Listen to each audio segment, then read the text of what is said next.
Dear lady, I am the girl you help, but I don't know your name. I am sorry to that.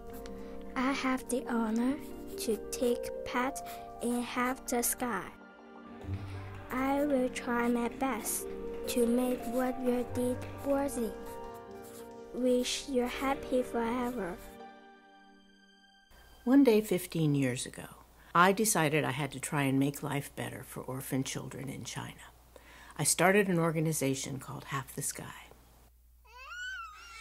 I didn't know anything about child development or about starting and running a nonprofit organization, especially not on the other side of the world.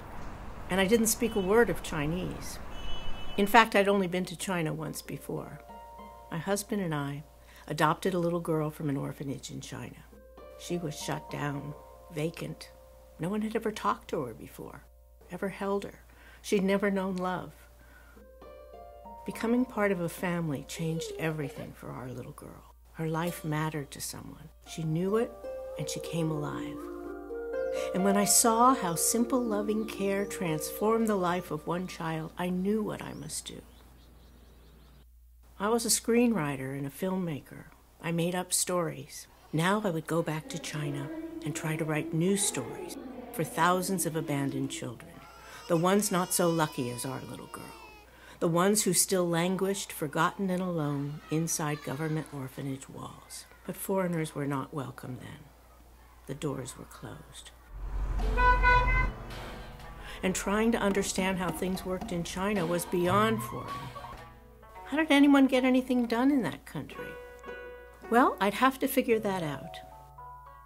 I'd have to figure out how to win the hearts and minds of bureaucrats in a culture I knew nothing about. Happily, I came to understand one thing. China's pretty similar to a place I already knew something about. Maybe the only place I'd ever gotten much of anything done. Hollywood.